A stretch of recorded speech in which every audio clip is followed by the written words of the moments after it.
the Lord told me that He is transforming everyone to be a crown in His hands.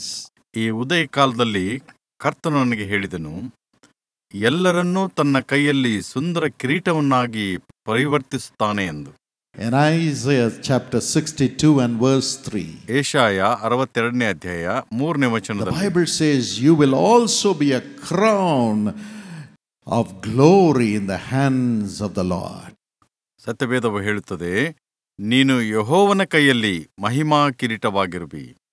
You will be a crown of glory in the hands of your God. ನೀನು ನಿನ್ನ ದೇವರ ಕೈಯಲ್ಲಿ ಮಹಿಮೆಯ In the ಕಿರೀಟವಾಗಿರುವಿ. hand of my Lord.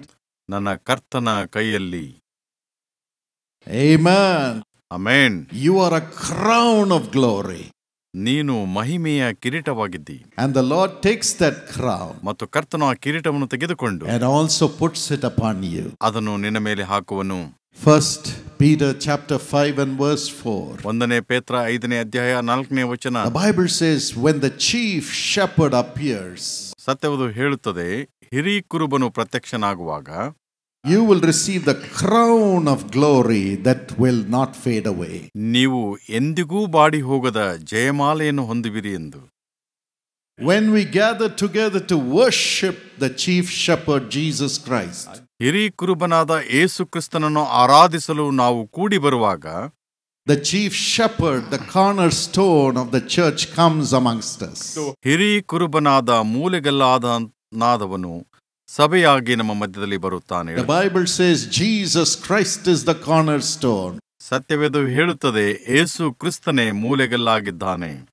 And on him the church is built. ಸತ್ಯವೇದ ಹೇಳುತ್ತದೆ, ಮತ್ತು ಆತನ ಮೇಲೆ ಸಭೆಯು ಕಟ್ಟಲ್ಪಡುತ್ತದೆ ಎಂದು. Acts 20:28 says, ಅಪೊಸ್ತಲರ ಕೃತ್ಯ 20:28 ಹೇಳುತ್ತದೆ, Jesus Christ has purchased the church with his own blood. ಯೇಸು ಕ್ರಿಸ್ತನು ತನ್ನ ಸ್ವಂತ ರಕ್ತದ ಮೂಲಕ ಸಭೆಯನ್ನು ಕೊಂಡಿಕೊಂಡಿದ್ದಾನೆ. He is the chief shepherd. ಆತನೇ ಹಿರಿ ಕುರುಬನಾಗಿದ್ದಾನೆ. When we gather together in his name, ನಾವು ಆತನ ಹೆಸರಿನಲ್ಲಿ ಒಟ್ಟಾಗಿ ಸೇರಿ ಬರುವಾಗ he appears. ಆತನು ಕಾಣಿಸಿಕೊಳ್ಳುತ್ತಾನೆ. He appears ಆತನು ಕಾಣಿಸಿಕೊಳ್ಳುತ್ತಾನೆ and puts the crown of glory upon everyone's head. ಎಲ್ಲರ ತಲೆಯ ಮೇಲೆ ಮಹಿಮಾ ಕಿರೀಟವನ್ನು ಇಡುತ್ತಾನೆ.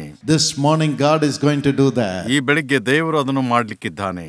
You yourself are a crown of glory in his hands. ನೀವು ಆತನ ಕೈಯಲ್ಲಿ Mahima ಕಿರೀಟವಾಗಿರುತ್ತಿ. And he also puts his crown of glory upon your head. ಮತ್ತು ನಿನ್ನ ತಲೆಯ ಮೇಲೆ ಆತನ ಮಹಿಮಾ ಕಿರೀಟವನ್ನು So ಹಾಕುತ್ತಾನೆ. that from head to foot you'll be full of God's glory. ಆದ ಕಾರಣ ನೀನು ಅಂಗಾಲಿನಿಂದ ನಡು ನೆತ್ತಿಯವರೆಗೆ ದೇವರ ಮಹಿಮೆಯಿಂದ ಕೂಡಿರುವೆ. You are not an orphan in this world. ನೀನು ಈ ಲೋಕದಲ್ಲಿ ಅನಾಥನಲ್ಲ.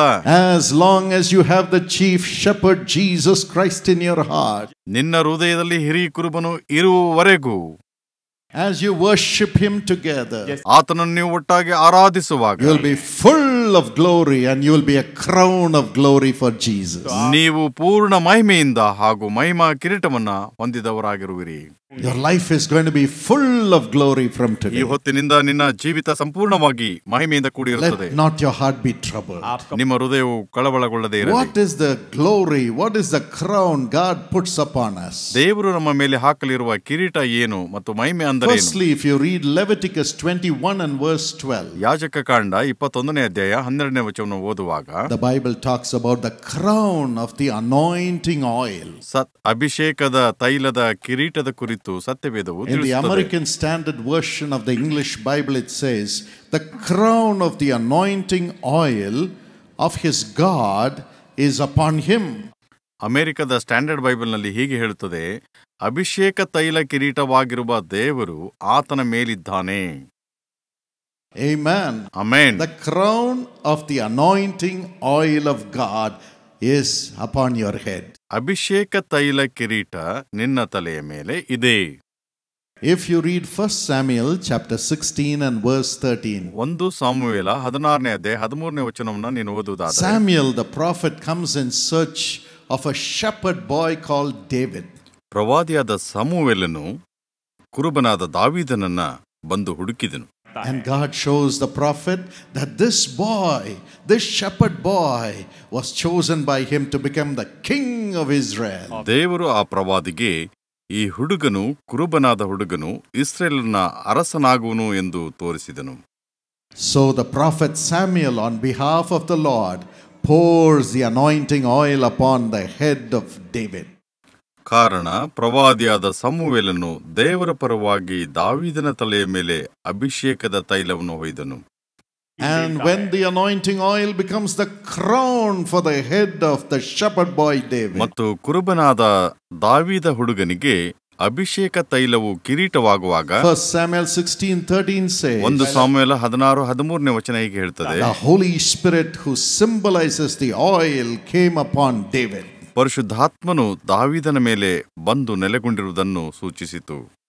Yes, before the kingly crown was put upon the head of David, the crown of the anointing oil, God's crown, was put upon David. ದಾವೀದನಿಗೆ ಅರಸನ ಕಿರೀಟವು ಹಾಕುವುದಕ್ಕಿಂತ ಮುಂಚಿತವಾಗಿಯೇ ಅಭಿಷೇಕ ತೈಲದ ಕಿರೀಟವು ದೇವರ ಕಿರೀಟ ದಾವೀದನ ಮೇಲೆ ಇಡಲ್ಪಟ್ಟಿತು. God's Holy Spirit came upon him. ಆಗ ದೇವರ ಪರಿಶುದ್ಧಾತ್ಮನು ಆತನ ಮೇಲೆ ಬಂದನು. David was a new man. ಆಗ ದಾವೀದನು ಹೊಸ ಮನುಷ್ಯನಾದನು. He was honored with the anointing of God. ದೇವರ ಅಭಿಷೇಕದಿಂದ ಆತನು ಗೌರವಿಸಲ್ಪಟ್ಟನು. Even this morning God is going to pour his Holy Spirit upon your head. ಈ ಬೆಳಗಿನ ಸಮಯದಲ್ಲಿ ದೇವರು ತನ್ನ ಪರಿಶುದ್ಧಾತ್ಮವನ್ನು ನಿಮ್ಮ ತಲೆ ಮೇಲೆ ಸುರಿಸಲಿದ್ದಾನೆ. The world may say you are a nobody. ಲೋಕವು ನಿನಗೆ ಯಾರು ಇಲ್ಲ ಎಂದು ಹೇಳಬಹುದು. You may say I am only a shepherd boy. ನಾನು ಒಬ್ಬ ಕುರುಬನಾದ ಹುಡುಗ ಎಂಬುದಾಗಿ ನೀನು ಹೇಳಬಹುದು. Forgotten even by my father. ತಂದೆಯಿಂದಲೂ ನಾನು ಮರೆಯಾಗಿದ್ದೇನೆ ಎಂದು ನೀನು ಹೇಳುತ್ತಿರಬಹುದು. ಆದರೆ ದೇವರು ಹೇಳ್ತಾ ಇದ್ದಾನೆ, I am putting a crown of anointing oil upon your head. ನಾನು ನಿನ್ನ ತಲೆಯ ಮೇಲೆ ಅಭಿಷೇಕ ತೈಲದ ಕಿರೀಟವನ್ನು ಇಡುತ್ತಿದ್ದೇನೆ. You will be my king. ನೀನು ನನ್ನ ಅರಸನು. You will be my ruler. ನೀನು ನನ್ನನ್ನು ಆಳುವಾತನು. Through my anointing that comes upon your head. ನನ್ನ ಅಭಿಷೇಕದ ಮೂಲಕ ನಿನ್ನ ತಲೆಯ ಮೇಲೆ ಕಿರೀಟ ಬಂದಿದೆ.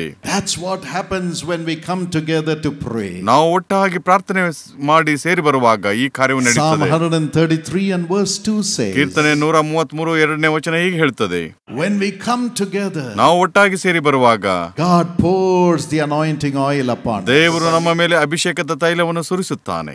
And it flows all over our body. ಅದು ನಮ್ಮ ದೇಹದ ಮೇಲೆಲ್ಲ ಹರಿದು ಬರುತ್ತದೆ. And the blessing comes. ಮತ್ತು ಆಶೀರ್ವಾದವು ಬರುವಾಗ, The life comes. ಜೀವ ಬರುವಾಗ, We become rulers in the name of God in the world. ಈ ಲೋಕದಲ್ಲಿ ದೇವರ ನಾಮದಲ್ಲಿ ನಾವು ಆಳ್ವಿಕೆಯನ್ನು ನಡೆಸುತ್ತೇವೆ. This grace is coming upon you. ಈ ಕೃಪೆಯು ನಿಮ್ಮ ಮೇಲೆ ಇಳಿದು Do ಬರುತ್ತದೆ. not be afraid. ಭಯಪಡಬೇಡ. God has not forgotten you. ದೇವರು ನಿನ್ನನ್ನು ಮರೆತಿಲ್ಲ. This morning he is ready to pour his anointing oil upon you. ಈ ಉದಯ ಕಾಲದಲ್ಲಿ ತನ್ನ ಅಭಿಷೇಕದ ಎಣ್ಣೆಯನ್ನು ನಿನ್ನ ಮೇಲೆ ಸುರಿಯಲಿದ್ದಾನೆ. That's why as a family you have to be together to pray. ಆದ ಕಾರಣ ನೀವು ಕುಟುಂಬವಾಗಿ ಒಟ್ಟಾಗಿ ಪ್ರಾರ್ಥಿಸಬೇಕು. As the temples of the living God, you have to come together to pray and worship him. ಜೀವಿಸುವ ದೇವರ ಗುಡಿಯಾಗಿ ನೀವು ಒಟ್ಟಾಗಿ ಬಂದು ಪ್ರಾರ್ಥಿಸಬೇಕು ಮತ್ತು ಆತನನ್ನು ಆರಾಧಿಸಬೇಕು. Then God will make you a king in the land. ಆಗ ದೇವರು ನಿಮ್ಮನ್ನು ಭೂಮಿಯ ಮೇಲೆ ದೇಶದಲ್ಲಿ ಅರಸನನ್ನಾಗಿ David was just a ಮಾಡುವನು. young boy forgotten by his parents even when Samuel asked for all the sons of Jesse. ಸಮುವೇಲನು ದಾವೀದನಿಗೆ ನಿನ್ನ ಮಕ್ಕಳನ್ನೆಲ್ಲ ಕರೆದುಕೊಂಡು ಬಾ ಎಂದಾಗ ದಾವೀದನು ತನ್ನ ತಂದೆಯಿಂದ ಮರೆತು ಹೋದವನಾಗಿದ್ದನು. But God's anointing came. ಆದರೆ ದೇವರ ಅಭಿಷೇಕವು ಬಂತು, Lifted him up. ಆತನನ್ನು ಮೇಲೆ ಕೆತ್ತಿದನು. Never say you are a minority. ನಾನು ಅಲ್ಪಸಂಖ್ಯಾತನೆಂದು ಎಂದಿಗೂ ಹೇಳಬೇಡ. Never say you are a forgotten people. ನಾನು ಮರೆತು ಹೋದ ಜನ ಎಂಬುದಾಗಿ Ask for ಹೇಳಬೇಡ. God to fill you with his mighty Holy Spirit, and the crown of the anointing oil will come upon you. ತನ್ನ ಬಲವಾದ ಪರಿಶುದ್ಧಾತ್ಮನಿಂದ ನಿನ್ನನ್ನು ತುಂಬಿಸಲೆಂದು ಕೇಳಿಕೋ ಮತ್ತು ಅಭಿಷೇಕದ ಕಿರೀಟವು ನಿನ್ನ ಮೇಲೆ ಬರುವಂತೆ. And God will make you a ruler over his people. ಮತ್ತು ದೇವರು ನಿನ್ನನ್ನು ತನ್ನ ಜನರನ್ನು ಆಳುವಂತೆ ಮಾಡುವನು. You will be a blessing to thousands of people. ನೀನು ಸಾವಿರಾರು ಜನರಿಗೆ ಆಶೀರ್ವಾದವಾಗಿರುವಿ. All right. ಅದು ಸರಿ. When this crown of the anointing oil comes upon your head, ಯಾವಾಗ ಅಭಿಷೇಕ ತೈಲವು ನಿನ್ನ ತಲೆಯ ಮೇಲೆ ಬರುತ್ತದೋ what happens? ಆಗ ಏನಾಗುತ್ತದೆ? Read Psalm 23 and verse 5. ಕೀರ್ತನೆ 23:5 ಓದಿರಿ. There David says, ದಾವೀದನು ಹೇಳುತ್ತಾನೆ, O Lord, ಓ ಕರ್ತನೇ, you have prepared a table for me before all my enemies. ನನ್ನ ವೈರಿಗಳ ಮುಂದೆಯೇ ನನಗೋಸ್ಕರ ಔತಣವನ್ನು ಸಿದ್ಧಪಡಿಸುತ್ತಿ. And you are anointing my head with oil. ಮತ್ತು ನೀನು ನನ್ನ ತಲೆಯನ್ನು ತೈಲದಿಂದ And my ಅಭಿಷೇಕಿಸಿದಿ. cup is running over.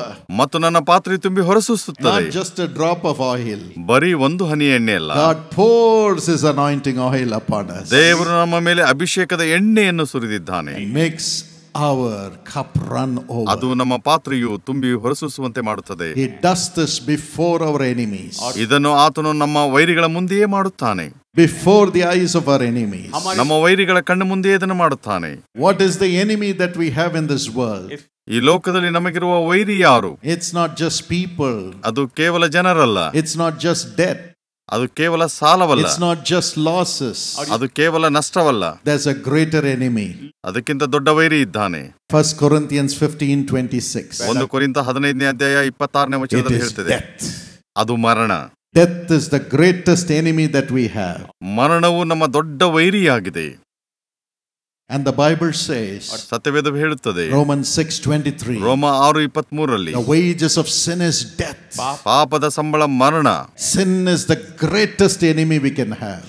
ಪಾಪವು ನಮ್ಮ ದೊಡ್ಡ ವೈರಿಯಾಗಿದೆ ಎಂಬುದಾಗಿ ನಾವು ಹೇಳಬಹುದು. Sin blocks us from God. ಪಾಪವು ದೇವರಿಂದ ನಮ್ಮನ್ನು ದೂರ ಮಾಡುತ್ತದೆ. Sin blocks us from the blessings of God. ಪಾಪವು ದೇವರ ಆಶೀರ್ವಾದದಿಂದ ನಮ್ಮನ್ನು ತಡೆ ಹಿಡಿಯುತ್ತದೆ. Sin blocks us from the life of God. ಪಾಪವು ನಮ್ಮನ್ನು ದೇವರ ಜೀವದಿಂದ ನಮ್ಮನ್ನು ತಡೆ ಹಿಡಿಯುತ್ತದೆ. Everything in the world can be managed. ಲೋಕದಲ್ಲಿರುವ ಎಲ್ಲವನ್ನು ನಾವು ನಿಗ್ರಹಿಸಬಹುದು. Loss of money can be managed. ಹಣದ ನಷ್ಟವನ್ನು ನಾವು ಭರಿಸಬಹುದು. Loss of health can be managed. ಕಳೆದು ಹೋದ ಆರೋಗ್ಯವನ್ನು ನಾವು Loss ಭರಿಸಬಹುದು. of people can be managed. ಕಳೆದು ಹೋದ ಜನರನ್ನು ನಾವು ನಡೆಸಬಹುದು. But loss of our soul can never be managed with the worldly things. ಆದರೆ ಕಳೆದು ಹೋದ ಆತ್ಮವನ್ನು ನಾವು ಲೋಕದ ಸಂಗತಿಗಳಿಂದ ನಿರ್ವಹಿಸಲು The ಆಗುವುದಿಲ್ಲ. greatest enemy we can have is the death caused by our sins. ನಮಗಿರುವ ದೊಡ್ಡ ವೈರಿಯಾದ ಪಾಪಕ್ಕೆ ನಾವು ಮರಣವನ್ನು ಬೆಲೆ ತೆತ್ತಬೇಕಾಗಿದೆ. What are the sins that come to us? ಯಾವ್ಯಾವ ಪಾಪಗಳು ನಮಗೆ ಬರುತ್ತವೆ? You may say, I am washed by the blood of Jesus Christ. ನೀನು ಹೇಳಬಹುದು, ಯೇಸು ಕ್ರಿಸ್ತನ ರಕ್ತದಿಂದ ನಾನು ತೊಳೆಯಲ್ಪಟ್ಟಿದ್ದೇನೆ ಎಂದು. I am a believer. ನಾನು ವಿಶ್ವಾಸಿ. Let me show you the list of things. ನಾನು ನಿಮಗೆ ವಿಷಯಗಳ Let ಪಟ್ಟಿಯನ್ನೇ me show you the ತೋರಿಸಬಹುದು. list of sins. ನಾನು ನಿಮಗೆ ವಿಷಯಗಳ ಪಟ್ಟಿಯನ್ನೇ You ತೋರಿಸಬಹುದು. read about it ಅದರ ಕುರಿತಾಗಿ ನೀವು in ಓದ್ರಿ. Hebrews 9:14 as the dead works that destroy our souls. ಇಬ್ರಿಯ 9:14ರಲ್ಲಿ ನಿರ್ಜೀವ ಕರ್ಮಗಳನ್ನು ನಮ್ಮ ಆತ್ಮವನ್ನು ಹಾಳು ಮಾಡುತ್ತವೆ. The first sin, Isaiah 1:15. ಮೊದಲನೆಯ ಪಾಪ ಏಷಾಯ 1:15ರಲ್ಲಿ. The Lord says, ಕರ್ತನು ಹೇಳುತ್ತಾನೆ, you may raise your hands and pray to me. ನೀವು ಕೈಗಳನ್ನೆತ್ತಿ ನನಗೆ I ಪ್ರಾರ್ಥಿಸುತ್ತೀರಿ, will not listen to your prayers ನಾನು ನಿಮ್ಮ ಪ್ರಾರ್ಥನೆಗೆ ಕಿವಿಗೊಡುವುದಿಲ್ಲ. because your hands are full of blood. ಯಾಕಂದರೆ ನಿಮ್ಮ ಕೈಗಳಲ್ಲಿ ಸಂಪೂರ್ಣ ರಕ್ತವು You ತುಂಬಿದೆ. all come together, raise your hands, shout hallelujah, hallelujah, and pray to me. ನೀವೆಲ್ಲರೂ ಒಟ್ಟಾಗಿ ಬಂದು ನಿಮ್ಮ ಕೈಗಳನ್ನ ಮೇಲೆ ಕೆತ್ತಿ ಹಲ್ಲೆಲೂಯ ಹಲ್ಲೆಲೂಯ ಎಂದು ನೀವು ಪ್ರಾರ್ಥಿಸಬಹುದು. But I will not answer your prayers, says the ಆದರೆ Lord, ನಾನು ನಿಮ್ಮ ಪ್ರಾರ್ಥನೆಗೆ ಉತ್ತರಿಸುವುದಿಲ್ಲವೆಂದು ಕರ್ತನು ಹೇಳುತ್ತಾನೆ. because you have sin in your hand, ಯಾಕಂದ್ರೆ ನಿನ್ನ ಕೈಗಳಲ್ಲಿ ಪಾಪವಿದೆ, blood in your hand. ನಿನ್ನ ಕೈಗಳಲ್ಲಿ ರಕ್ತವಿದೆ. What is that blood? ಆ ರಕ್ತವು ಏನಾಗಿದೆ? 1 John 3:15 says, 1 ಯೋಹಾನ 3:15 ಹೇಳುತ್ತದೆ, everyone who hates his brother or his sister is a murderer. ತನ್ನ ಸಹೋದರನನ್ನು ಸಹೋದರಿಯನ್ನು ದ್ವೇಷಿಸುವವರೆಲ್ಲರೂ ಕೊಲೆಗಾರರಾಗಿದ್ದಾರೆ ಎಂದು ಹೇಳುತ್ತದೆ. He or she shall not have life. ಆತನಿಗಾಗಲಿ ಆಕೆಗಾಗಲಿ ಆ ಜೀವವಿಲ್ಲ. The greatest enemy that you and I as believers have is hating our brothers, hating our sisters. ವಿಶ್ವಾಸಿಗಳಾದ ನಾವು ಮಾಡುತ್ತಿರುವ ದೊಡ್ಡ ತಪ್ಪು ಏನೆಂದರೆ ನಮ್ಮ ಸಹೋದರ ಸಹೋದರಿಯನ್ನು ದ್ವೇಷಿಸುವುದಾಗಿದೆ. We say, I love God, ನಾವು ದೇವರನ್ನು ಪ್ರೀತಿಸುತ್ತೇವೆ ಎಂದು ಹೇಳುತ್ತೇವೆ, but we hate our brother. ಆದರೆ ನಮ್ಮ ಸಹೋದರನ ದ್ವೇಷಿಸುತ್ತೇವೆ. A pastor took my father to pray for a lady who was a great elder in a church. ಒಂದು ಸಭೆಯಲ್ಲಿ ಬಹಳ ಹಿರಿಯರಾದ ಒಬ್ಬ ಸ್ತ್ರೀಗಾಗಿ ಪ್ರಾರ್ಥಿಸಲು ನನ್ನ ತಂದೆಯನ್ನು ಒಬ್ಬರು ಪಾಸ್ಟರ್ ಕರ್ಕೊಂಡು ಹೋದರು. She was dying of severe ಆಕೆಯು asthma. ಅಸ್ತಮಾದಿಂದ ಗಂಭೀರವಾದ ಸ್ಥಿತಿಯನ್ನು ಎದುರಿಸುತ್ತಿದ್ದಳು ಮತ್ತು ಮರಣದ When ಹಾಸಿಗೆಯಲ್ಲಿದ್ದಳು. my father laid hands and prayed, ನನ್ನ ತಂದೆಯವರು ಕೈ ಚಾಚಿ ಆಕೆಗೋಸ್ಕರ the ಪ್ರಾರ್ಥಿಸುವಾಗ Holy Spirit showed my father, ಪರಿಶುದ್ಧಾತ್ಮನು ನನ್ನ ತಂದೆಗೆ ತೋರಿಸಿದನು. she may be a great elder in the church, ಈಕೆಯು ಸಭೆಯಲ್ಲಿ ಒಂದು ವೇಳೆ ದೊಡ್ಡ ಹಿರಿಯವಳು but ಆಗಿರಬಹುದು, she has taken the property away from her brother. ಆದರೆ ಆಕೆಯು ತನ್ನ ಸಹೋದರನಿಂದ ಆಸ್ತಿಯನ್ನು ತೆಗೆದುಕೊಂಡಿದ್ದಾಳೆ. Her brother is in the streets. ಆಕೆಯ ಸಹೋದರನು ಈಗ ಬೀದಿ ಪಾಲಾಗಿದ್ದಾನೆ. Though she is a spinster, ಆಕೆಗೆ ಮದುವೆ ಆಗದಿದ್ದಾಗ್ಯೂ ಸಹ And her brother has a family. ಆ ಸಹೋದರನಿಗೆ ಕುಟುಂಬವಿದೆ. She has shown no compassion. ಆಕೆಯು ಆತನ ಮೇಲೆ ಕರುಣೆಯನ್ನು ತೋರಿಸಲಿಲ್ಲ. She has grabbed the property. ಆಕೆಯು ಆಸ್ತಿಯನ್ನು ಎಳೆದುಕೊಂಡಳು. And made her brother to be in the streets. ಮತ್ತು ತನ್ನ ಸಹೋದರನನ್ನು ಬೀದಿಗೆ ಬರುವಂತೆ ಮಾಡಿದಳು. Tell her I am displeased with her. ನಾನು ಆಕೆಯೊಂದಿಗೆ ಬೇಸರಗೊಂಡಿದ್ದೇನೆಂದು ಹೇಳು ಎಂಬುದಾಗಿ ಹೇಳಿದನು. She may raise her hands and pray to me. ಆಕೆಯು ಕೈಗಳನ್ನೆತ್ತಿ ನನಗೋಸ್ಕರ ಪ್ರಾರ್ಥಿಸಬಹುದು ಎಂದುಕೊಂಡೆ. Blood in her hands. ರಕ್ತವು ಆಕೆ ಕೈಯಲ್ಲಿದೆ. Father told the pastor this. ನನ್ನ ತಂದೆ ಪಾಸ್ಟರ್ ಅವರಿಗೆ ಈ ವಿಷಯವನ್ನು ಹೇಳಿದರು. The pastor gently told her this. Pastor ಸಹ ಸರಳವಾಗಿ ಆಕೆಗೆ ಈ ಸಂಗತಿಯನ್ನು And ತಿಳಿಸಿದರು. as she was dying, ಆಕೆಯು ಸಾವಿನ ಹಂಚಿನಲ್ಲಿರುವ ಈಕೆಗೆ she said, who told him this? ಆಕೆ ಹೇಳಿದ ಇದನ್ನು ಆತನಿಗೆ ನಿನಗೆ ಹೇಳಿದವರು ಯಾರು ಎಂದು ಕೇಳಿದರು. Instead of repenting, ಪಶ್ಚಾತ್ತಾಪ ಪಡುವ ಬದಲು she was more angry. ಆಕೆಯು ತುಂಬಾ ಕೋಪಗೊಂಡಳು. Alas, ಎಂತಹ ನಷ್ಟ. her breath stopped. ಆಕೆಯ ಉಸಿರು ನಿಂತಿತು. Gnashing her teeth, she died. ಆಕೆಯು ಹಲ್ಲು ಕಡಿದು ಸತ್ತು ಹೋದಳು. The wages of sin is death. ಪಾಪವು ಕೊಡುವ ಸಂಬಳ ಮರಣ. Hating our brothers has blood in our hands. ನಮ್ಮ ಸಹೋದರನನ್ನು ದ್ವೇಷಿಸುವಂಥದ್ದು ರಕ್ತವು ನಮ್ಮ ಕೈಯಲ್ಲಿದ್ದ ಹಾಗೆ. Secondly, the Bible says in 1 Samuel 12:23. ಎರಡನೇದಾಗಿ ಸತ್ಯವೇದ ಹೇಳ್ತದೆ 2 ಸಾಮುವೇಲ When we 12:23 don't pray for others, it is sin. ನಾವು ಇತರರಿಗೋಸ್ಕರ ಪ್ರಾರ್ಥಿಸದೇ ಇದ್ದರೆ ಅದು ಪಾಪ. Job was praying only for his children, only for his children. ಯೋಬನು ತನ್ನ ಮಕ್ಕಳಿಗೋಸ್ಕರ ಮಾತ್ರ ಪ್ರಾರ್ಥಿಸಿದನು. He was saying, my children would have committed sin. ನನ್ನ ಮಕ್ಕಳು ಪಾಪ ಮಾಡಿದ್ದಾರೆಂದು ಆತನು ಹೇಳಿರಬಹುದು. Let me sacrifice to God.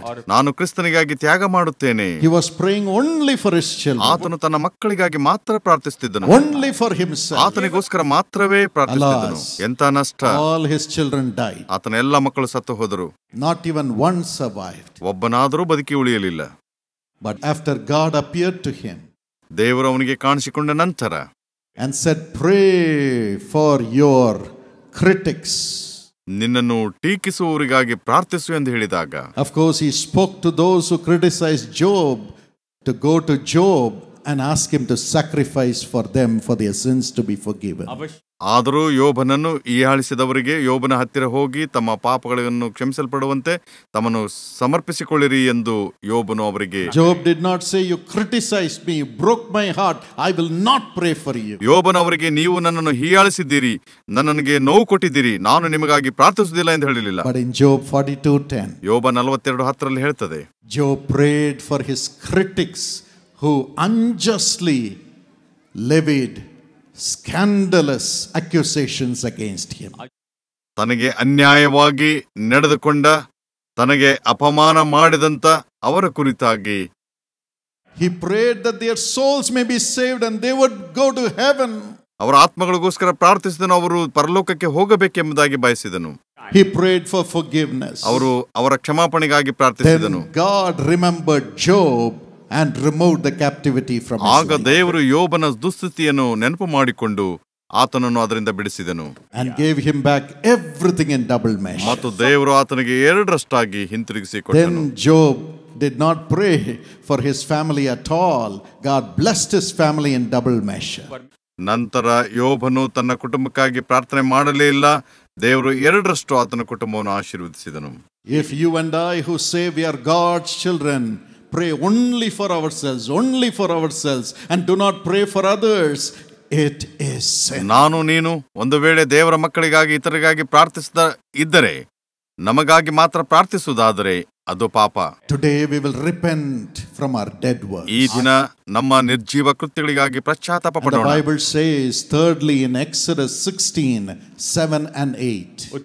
ಮೂರನೇದಾಗಿ ಸತ್ಯವೇದ ಹೇಳ್ತದೆ, ವಿಮೋಚನ ಕಾಂಡ 16ನೇ ಅಧ್ಯಾಯ 7-8ನೇ ವಚನದಲ್ಲಿ, grumbling is sin. ಗುಣಗುಟ್ಟುವುದು ಪಾಪ. Grumbling. ಗುಣಗುಟ್ಟುವುದು. God brought the Israelites out of Egypt from slavery. ದೇವರು ಇಸ್ರಾಯೇಲರನ್ನು ಐಗುಪ್ತದ ದಾಸತ್ವದಿಂದ ಬಿಡಿಸಿದನು and fed them. ಮತ್ತು ಅವರಿಗೆ ಉಣಬಡಿಸಿದನು. fed them with manna. ಮನ್ನದೊಂದಿಗೆ ಅವರಿಗೆ ಊಟ ಕೊಟ್ಟನು. saved them from the oppressors who came to kill them. ಅವರನ್ನು ಕೊಲ್ಲಲು ಬಂದವರಿಂದ ಅವರನ್ನು ರಕ್ಷಿಸಿದನು. but they began to grumble.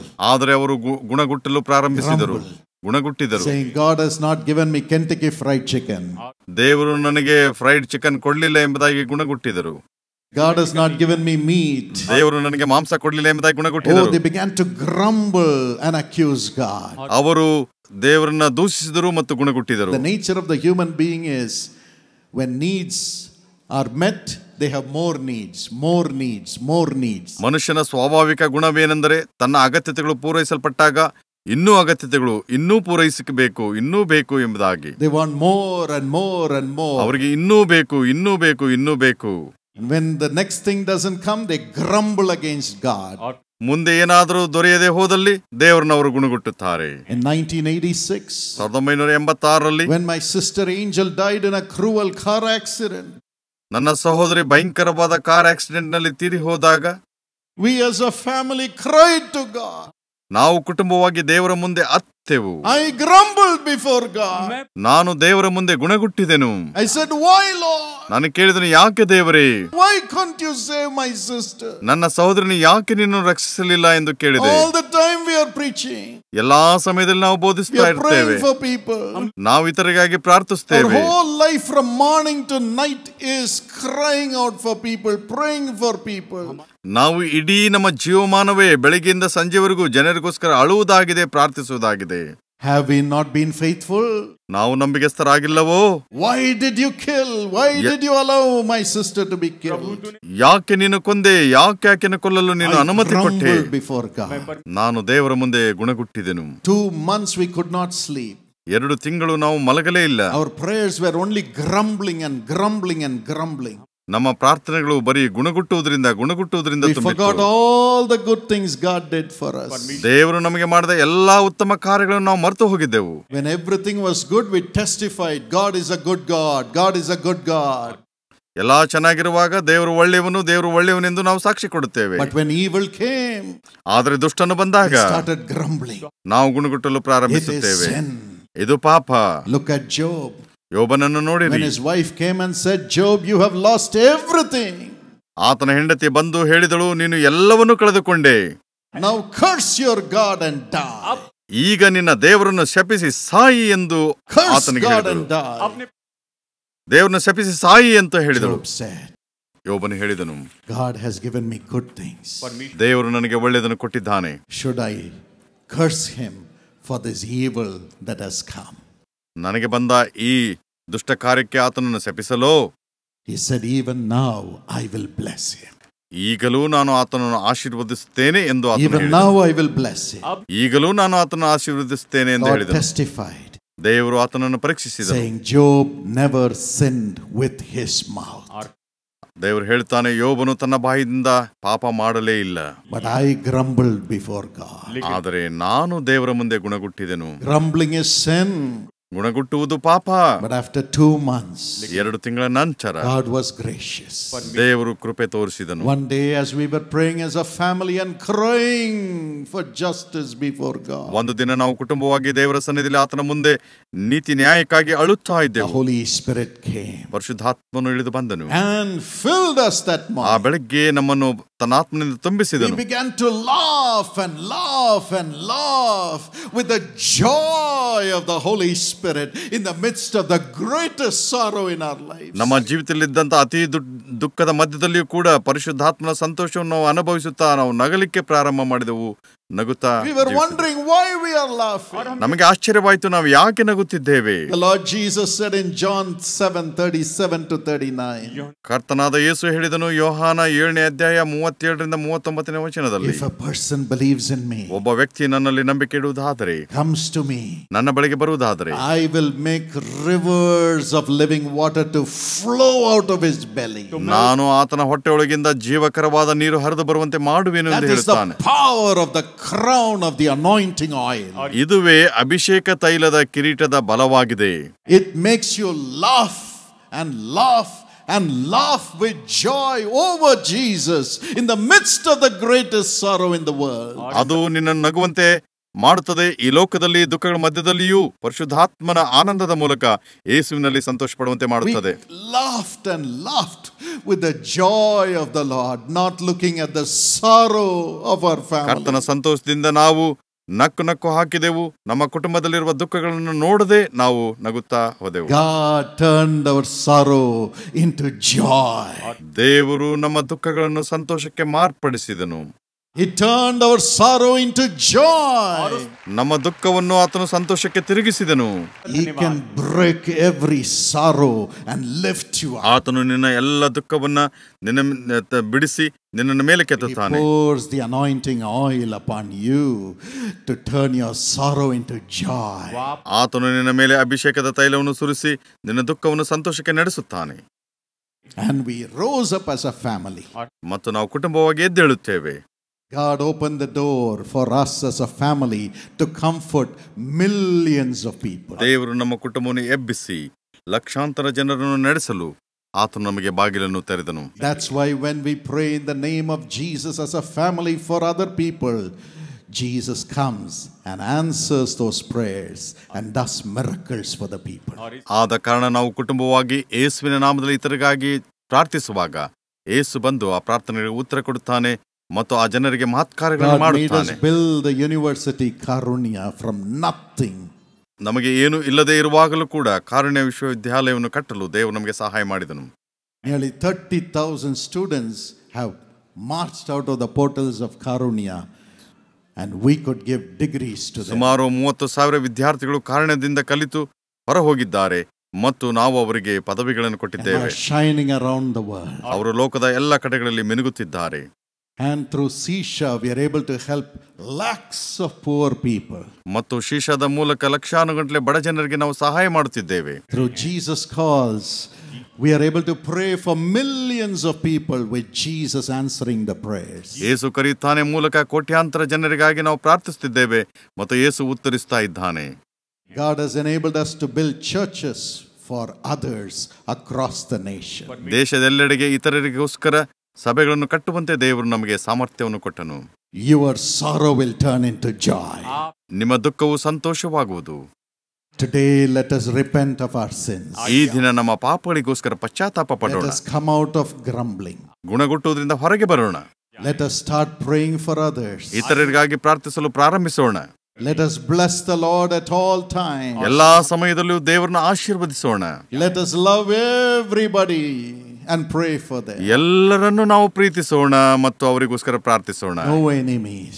ಹೀಗೆ ವೈರಿಗಳಿರುವುದಿಲ್ಲ. James 4:17 says, ಯಾಕೋಬ 4:17 ಹೇಳುತ್ತದೆ, when we have the power to do good, if we don't do good, we'll have sin. ನಾವು ಒಳ್ಳೆಯದನ್ನು ಮಾಡಬೇಕೆಂಬ ಅಧಿಕಾರ ನಮಗಿರುವಾಗ ನಾವು ಒಳ್ಳೆಯದನ್ನೇ ಮಾಡದೆ ಇರುವವರಿಗೆ ಪಾಪಕ್ಕೊಳಗಾಗಿದ್ದಾನೆ ಎಂಬುದಾಗಿ ಹೇಳ್ತದೆ. 1 Timothy 5:8. 1 ತಿಮೋಥೆ 5:8 ಹೇಳ್ತದೆ, If we don't care for our family, we become an infidel and people who have denied the faith. ತನ್ನ ಮನೆಯವರನ್ನು ಸಂರಕ್ಷಿಸದೆ ಹೋದರೆ ಅವನು ಕ್ರಿಸ್ತ ನಂಬಿಕೆಯನ್ನು ತಿರಸ್ಕರಿಸಿದವನು, ನಂಬಿಕೆಯಿಲ್ಲದವನಿಗಿಂತ ಕಡೆಯವನು ಆಗಿದ್ದಾನೆ. How to come out of these sins? ಈ ಪಾಪಗಳಿಂದ ಹೇಗೆ ಹೊರಬರಬೇಕು? Hebrews 9:14 the Bible says, ಇಬ್ರಿಯ 9:14 ಸತ್ಯವೇದವು ಹೇಳುತ್ತದೆ, God sends the Holy Spirit upon us.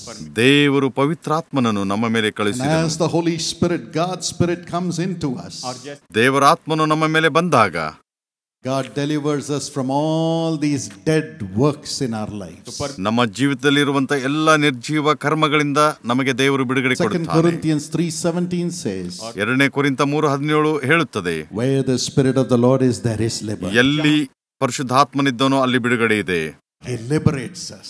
ಆತನು ಬಿಡುಗಡೆ ಮಾಡುತ್ತಾನೆ. And in verse 18 he says, 18ನೇ ವಚನದಲ್ಲಿ ಆತನು ಹೇಳುತ್ತಾನೆ, transforms us into the image of Jesus. ನಮ್ಮನ್ನು ಆತನು ಕ್ರಿಸ್ತನ ಸ್ವರೂಪಕ್ಕೆ Today you will ರೂಪಾಂತರಗೊಳಿಸುತ್ತಾನೆ. have the image of Jesus. ಈ ದಿನ ನೀನು ಯೇಸುವಿನ ಸ್ವರೂಪವನ್ನು We all ಪಡೆದುಕೊಳ್ಳುತ್ತೀ. know Jesus as a crown. ಯೇಸುವೇ ಕಿರೀಟವಾಗಿದ್ದಾನೆಂದು ನಾವೆಲ್ಲರೂ ಬಲ್ಲವರಾಗಿದ್ದೇವೆ. He will also make you wear a crown this ಈ morning. ದಿನ ನೀನು ಸಹ ಕಿರೀಟವನ್ನು ಹಾಕಿಕೊಳ್ಳುವಂತೆ ಮಾಡುತ್ತಾನೆ.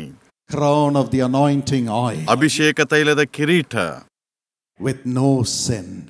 ಪಾಪ ಇಲ್ಲದೆ No ಇರುವಂತದ್ದು death. ಮತ್ತು ಮರಣವಿಲ್ಲ. He will prepare a table for you before the enemy, death in this world. ಮರಣಕರವಾದ ಈ ಲೋಕದಲ್ಲಿ ವೈರಿಗಳ ಮುಂದೆ ನಿನಗಾಗಿ ಔತಣವನ್ನು ಸಿದ್ಧ ಮಾಡುತ್ತಾನೆ.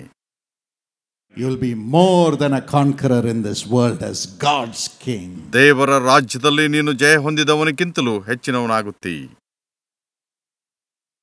If you believe it, would you shout a big hallelujah and thank God for this blessing? ನೀನು ನಂಬುವುದಾದರೆ ದೊಡ್ಡ hallelujah ಹೇಳು ಮತ್ತು ಆಶೀರ್ವಾದಕ್ಕಾಗಿ ಆತನಿಗೆ ಕೃತಜ್ಞತೆ ಹೇಳು. Hallelujah! Hallelujah! God will keep us from all these sins. ನಮ್ಮ ಎಲ್ಲಾ ಪಾಪಗಳಿಂದ ದೇವರು ನಮ್ಮನ್ನು ದೂರ ಮಾಡುತ್ತಾನೆ. Give us the grace to be like Jesus through the Holy Spirit. ಪರಿಶುದ್ಧಾತ್ಮನ ಮೂಲಕ ನಾವು ಕ್ರಿಸ್ತನ ಹಾಗಿರಲು ಆತನು ನಮಗೆ ಸಹಾಯ ಮಾಡುತ್ತಾನೆ. And we shall reign like Jesus in his kingdom on earth. ನಾವು ಭೂಮಿಯ ಮೇಲೆ ಆತನ ರಾಜ್ಯದಲ್ಲಿ ನಾವು ಆತನೊಟ್ಟಿಗೆ ಆಳ್ವಿಕೆ ನಡೆಸುತ್ತೇವೆ. More than a conquerors through Jesus Christ who loves you. ಯೇಸು ಕ್ರಿಸ್ತನು ನಿನ್ನನ್ನು ಪ್ರೀತಿಸುತ್ತಾ ಇರುವುದರಿಂದ ನೀನು ಜಯವೀರನಿಗಿಂತ ಹೆಚ್ಚಿನವನಾಗಿದ್ದೀ. Amen. Amen. Hallelujah. Hallelujah. And then ಮತ್ತು God puts another crown upon your head. ದೇವರು ಇನ್ನೊಂದು ಕಿರೀಟವನ್ನು ನಿನ್ನ ಮೇಲೆ ಕೊಡುವನು. Hebrews 2 and verse 7 says, ಇಬ್ರಿಯ 2:7 ಹೀಗೆ ಹೇಳುತ್ತದೆ, He puts a crown of glory upon your head. ಆತನು ತನ್ನ ಮಹಿಮಾ ಕಿರೀಟವನ್ನು ನಿನ್ನ ತಲೆ ಮೇಲೆ What does this ಹಾಕುವನು. crown do for you? ಈ ಕಿರೀಟ ನಿನಗೇನು ಮಾಡುತ್ತದೆ? It makes you rule over everything that God has created for you. ದೇವರು ನಿನಗಾಗಿ ಸೃಷ್ಟಿಸಿದ ಎಲ್ಲವುಗಳ ಮೇಲೆ ನಿನ್ನ ಆಳ್ವಿಕೆಯನ್ನು ನಡೆಸುವಂತೆ ಮಾಡುತ್ತದೆ. Hebrews 2:7 says, ಇಬ್ರಿಯ 2:7 ಹೇಳುತ್ತದೆ, You set man over the work of your hands, O Lord. ದೇವರೇ ನಿನ್ನ ಕೈ ಕೆಲಸದಿಂದ ಮನುಷ್ಯನಂತ ನನ್ನನ್ನು ನೀನು ನಿರ್ಮಿಸಿದ್ದಿ. God has given you a crown for you to enjoy everything that God has created for you on earth. ದೇವರು ಭೂಮಿಯ ಮೇಲೆ ಸೃಷ್ಟಿಸಿದ ಸೃಷ್ಟಿಯಲ್ಲಿ ನೀನು ಸಂತೋಷ ಪಡುವಂತೆ ಆತನು ನಿನಗೆ ಕಿರೀಟವನ್ನಾಗಿ ಇಟ್ಟಿದ್ದಾನೆ. Jeremiah 29:11. Jeremiah 29:11. God has made plans for your life in this world. ದೇವರು ನಿನಗಾಗಿ ಈ ಲೋಕದಲ್ಲಿ ಒಂದು ಯೋಜನೆಯನ್ನು ಮಾಡಿದ್ದಾನೆ. He has created everything for you. ಆತನು ನಿನಗಾಗಿ ಎಲ್ಲವನ್ನು ಸೃಷ್ಟಿ ಮಾಡಿದ್ದಾನೆ. So he puts his crown upon your head as his child and makes you enjoy everything that God has created for you on earth. ಆತನು ತನ್ನ ಕಿರೀಟವನ್ನು ನಿನ್ನ ತಲೆ ಮೇಲೆ ಹಾಕಿದ್ದಾನೆ ಮತ್ತು ನಿನ್ನ ಮಗನಾಗಿ ಮಾಡಿಕೊಂಡಿದ್ದಾನೆ. ತಾನು ಈ ಭೂಮಿಯ ಮೇಲೆ ಸೃಷ್ಟಿಸಿದ ಎಲ್ಲವುಗಳಲ್ಲಿ ನೀನು ಸಂತೋಷ ಪಡಬೇಕೆಂದು ಭಾವಿಸುತ್ತಾನೆ. So you don't need to look at others' possessions and say, I want that, I want that, I want that. ನೀನು ಇತರರ ಸ್ಥಾನಗಳನ್ನ ನೋಡಿ ಅದು ನನಗೆ ಬೇಕು, ಅದು ನನಗೆ ಬೇಕು ಎಂದು ಹೇಳಬೇಡ. You must know God has created special possessions for you on earth. ನಿನಗೆ ಚೆನ್ನಾಗಿ ಗೊತ್ತಿರಬೇಕು, ಭೂಮಿಯ ಮೇಲೆ ನಿನಗಾಗಿ ವಿಶೇಷವಂತ ಸ್ಥಾನಗಳನ್ನು ಇಟ್ಟಿದ್ದಾನೆಂಬುದಾಗಿ ನೀನು ತಿಳಿಯಬೇಕು. ನೀನು ನಂಬುತ್ತೀಯೋ? Would you say after our brother? ನನ್ನ ಸಹೋದರ ನಂತರ ನೀನು ಹೇಳುತ್ತೀಯೋ? God ದೇವರು has created ನನಗಾಗಿ unique possessions ಸರಿಸಾಟಿ ಇಲ್ಲದ ಸ್ಥಾನಗಳನ್ನ ಆತನು ಸೃಷ್ಟಿಸಿದ್ದಾನೆ for me. ನನಗಾಗಿ. I believe it. ನಾನು ನಂಬುತ್ತೇನೆ. Thank you, Jesus. ವಂದನೆ ಯೇಸುವೇ. You need not even look at the possessions of your neighbor. ನಿನ್ನ ನೆರೆಯವನ ಸ್ಥಾನಮಾನಗಳನ್ನು ನೀನು ನೋಡಬೇಡ. Don't look at the possessions of your friend. ನಿನ್ನ ಸ್ನೇಹಿತನ ಸ್ಥಾನಗಳನ್ನು ಕೂಡ ನೀನು ನೋಡಬೇಡ. Don't look at the job they have. ಅವ್ರಿಗಿರುವ ಕೆಲಸಗಳನ್ನು ನೀನು ನೋಡಬೇಡ. Don't look at the saree they have. ಆಕೆಗಿರುವ ಸೀರೆಯನ್ನು ಕೂಡ ನೀನು ನೋಡಬೇಡ. Don't look at the tractor they have.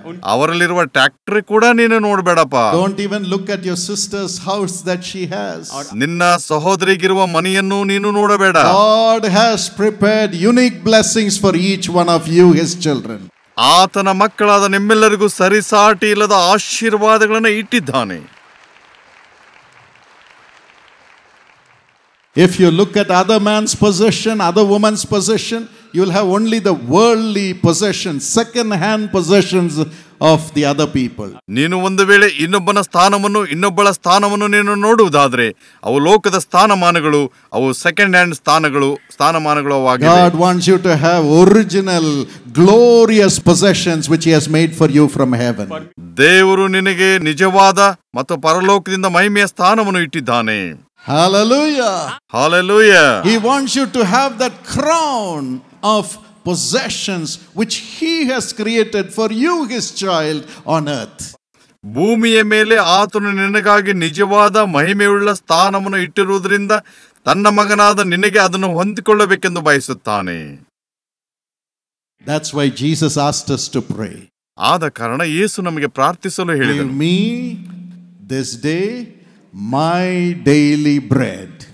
ಈ ದಿನ ಆಹಾರವನ್ನು ನನಗೆ ಅನುಗ್ರಹಿಸು. He didn't say, give me this day my father's property, my brother's property, my sister's property, my neighbor's property, my classmates' property. ಈ ದಿನ ನೀನು ನನಗೆ ತಂದೆಯ ಆಸ್ತಿಯನ್ನ, ಸಹೋದರನ ಆಸ್ತಿಯನ್ನ, ಸಹೋದರಿಯ ಆಸ್ತಿಯನ್ನ, ನೆರೆಯವರನ ಆಸ್ತಿಯನ್ನ, ನನ್ನ ಕ್ಲಾಸ್ಮೇಟ್ನ ಆಸ್ತಿಯನ್ನು ಕೊಡಿ ಎಂದು ಹೇಳಲಿಲ್ಲ. If you pray like that, nothing will come to you. ಈ ರೀತಿಯಲ್ಲಿ ನೀನು ಪ್ರಾರ್ಥಿಸುವುದಾದ್ರೆ ನಿನಗೆ ಏನೂ ಬರೋದಿಲ್ಲ. Because you will have only what God has made for you. ಕಾರಣ ದೇವರು ನಿನಗೆ ಏನನ್ನು ಮಾಡಿದ್ದಾನೋ ಅದು ಮಾತ್ರ ನಿನಗೆ. Jesus said, pray. ಯೇಸು ಹೇಳಿದನು, ಪ್ರಾರ್ಥಿಸು. My children, pray to your heavenly Father. ನನ್ನ ಪ್ರೀತಿಯ ಮಕ್ಕಳೇ, ನಿಮ್ಮ ಪರಲೋಕದ ತಂದೆಗೆ Give ಪ್ರಾರ್ಥಿಸಿರಿ. me this day, my daddy, all that you have made for me.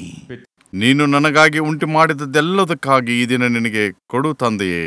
Everything that you have will not be made in India, made in China, made in Brazil, made in Vietnam. It will be made by God for you in heaven. ನಿನಗಿರುವುದೆಲ್ಲವೂ made in India, made in Brazil, made in China, made in Vietnam, ಅದು ದೇವರಿಂದ ನಿನಗಾಗಿ ಪರಲೋಕದಿಂದ ಮಾಡಲ್ಪಟ್ಟಿರುತ್ತದೆ.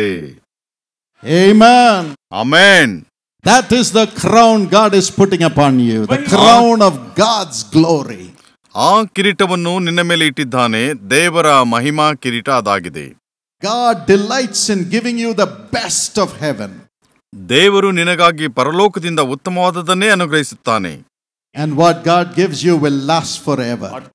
ದೇವರು ನಿನಗೆ ಕೊಡುವಂಥದ್ದು ಕೊನೆಯವರೆಗೆ ಉಳಿಯುವಂಥದ್ದಾಗಿದೆ. The world, when it gives a product to you, it has only 3-year guarantee, 2-year guarantee, 10-year guarantee.